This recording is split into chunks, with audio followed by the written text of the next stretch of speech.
I'm bold, and 10.2 looks and feels more Warcraft than ever. The Emerald Dream, big open space raid, tons of Druid form customizations, big updates to the Great Vault, and a ton more to cover, so get familiar and don't miss out on the patch 10.2 overview. Let's go!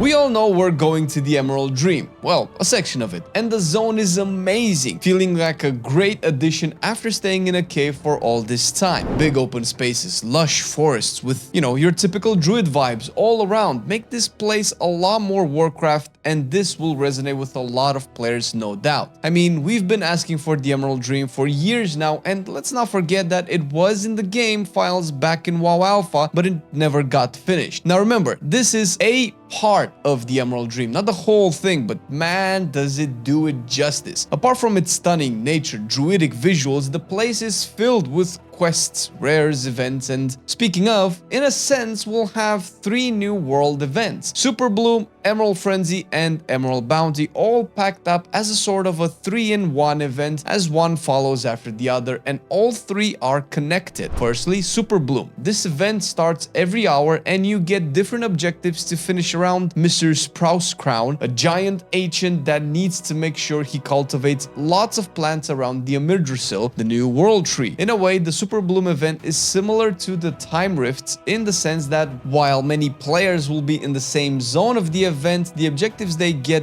will be different. You passively gather bloom by completing the objectives, and the more bloom you gather, the better the rewards will be at the end. After you complete the Superbloom, you'll get randomized rewards, gear, some currency, and dream seeds that will be necessary to unlock the Emerald Bounty, which is the other event in the 3-in-1, only that this one can be activated as many times as long as you have enough seeds. There are small, plump, and gigantic seeds. We'll get back to the Emerald Bounty in a minute, because once you finish with the Superbloom, the next event that starts is Emerald Frenzy. The Emerald Frenzy zone will be marked on your map with a smaller horn, and once you enter it, you will notice that your screen will have a greenish hue. Purpose in this zone is to kill as many mobs marked with Emerald Frenzied buff, as these will drop a large quantity of Emerald Dewdrops. You need these alongside the Dream Seeds to feed the plants during the Emerald Bounty event. Emerald Frenzy is on a 10-minute timer, so be sure to kill as many mobs as possible. Once you finish both Superbloom and Emerald Frenzy, you should have enough Dream Seeds and Dewdrops to start the Emerald Bounty. These are marked on your minimap with a seed icon, and once you are near one, you can use your small, plump, or gigantic seeds to start growing it. Obviously, the better the seed, the better the reward. The plant needs to get at 100, and then a smaller timer starts until the growth cycle is complete. Rewards vary from profession materials to the seed bloom currency, which you will use to buy mounts, cosmetic items, and desktop wallpapers with your main. Wait, what?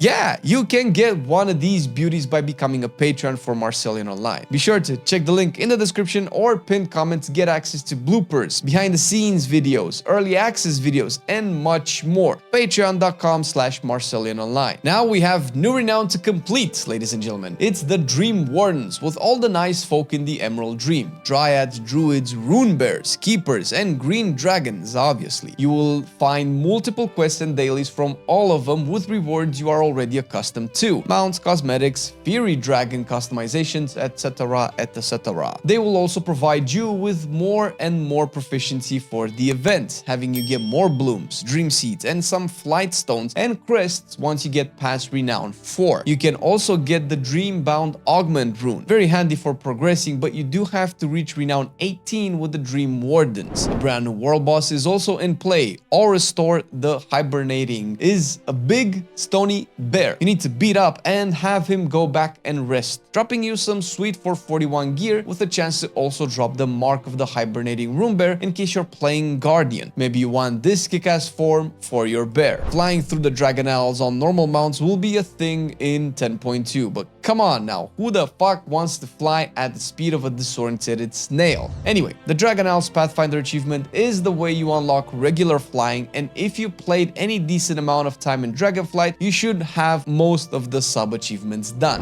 You do have to be at Renown 15 with all Dragonflight factions, among other things, so in case you're behind on some of them, just know that patch 10.2 will enable you to buy insignias with 150 flight stones each to reward you with 50 reputation. These can be purchased at the Renown vendors all across the Dragon Isles. After you're done flying around, you'll notice that 10.2 brings a much needed simplification of the gear upgrade system. First off, all the crests are becoming currencies, stored in your currency tab, so no more bag filling. Fragments will be removed completely and flight stones will remain the same. Now, once you cap on a specific number of crests for the week, you will automatically get rewarded with crests that are at a lower level than the ones capped, as opposed to 10.1 where you got nothing. So if you are capped on aspect crests in a week, you will start getting worm crests, for example. Good thing about this is that you can use lower crests to trade for higher crests, but this has a twist. Best way to explain this is by using Blizzard's quote. Using Season 2 item level numbers, players would become eligible to trade their Whelping Crest up to Drake Crests when every gear slot had reached item level 411 or higher. Trading up to Worm Crest would become available at 424, again in every gear slot using the same rules as Crest redundancy, and trading up to Aspect Crest would open at 437. Someone in that team must really have a hard-on for overcomplicating and gating shit to death. Why not just make it a bit more streamlined? It's still better than what you had in 10.1, so yay, I guess. Druids though. Oh, are druids in for a treat in 10.2? First off, Boomkins get some much needed new customizations in the forms of Moonkin forms, with different colors, different horn types and accessories. Look at these beauties. Marcelian just cannot appreciate good looking chickens. Ferals will be able to get Firecat form in 2023 HD remake, among other feral forms, and bears will be able to become big bulky stone bears. Needless to say, if you main a druid in patch 10.2, you'll be spoiled, and that's only fair since the Emerald Dream is basically the druid zone. Once you make your first step into this overwhelmingly druid zone, you'll be able to get your new Faerie dragon as a dragon riding mount. This after completing basically the first quest in the zone. Now, I don't know about you, but I remember Faerie dragons mostly from Hearthstone and Heroes of the Storm.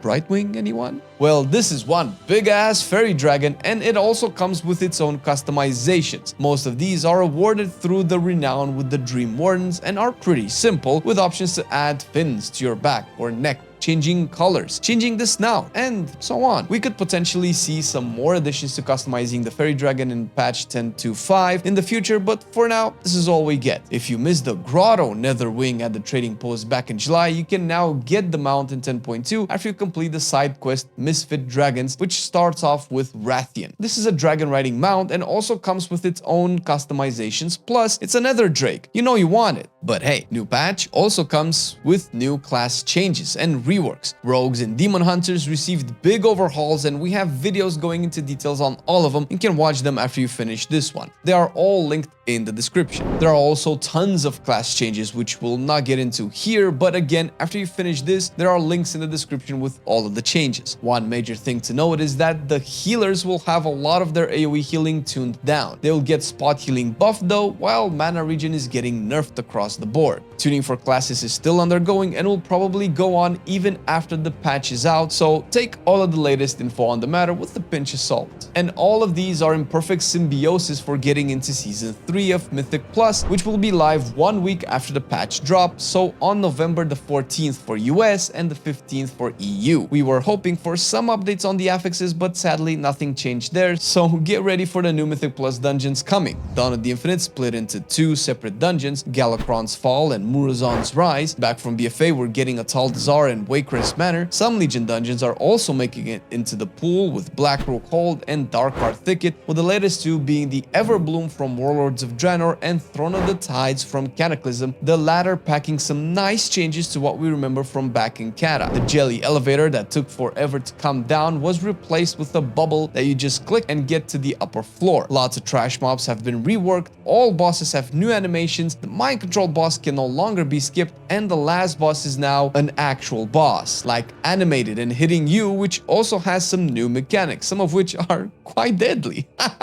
Have fun. Now, we cannot talk about a new major patch without a new raid. Amirdrassil, the Dream's Hope, is the new raid and it will bring forward 9 bosses. I can say right from the bat, this is going to be an amazing raid after testing it while the PTR was up. I don't know, but there's something really nice about big open space raids. Blizz rarely disappoints when it comes to raid encounters, and if things remain the same, this could potentially be the best raid from Dragonflight. Apart from the awesome scenery and Firelands vibes on some bosses, encounters are mostly fun and mechanics are fresh. I mean, hell, we finally get a boss fight where you can make use of dragon riding. Last boss will be Faerie, and he will drop his legendary axe for all those strength classes. So warriors, DKs, paladins, get to work.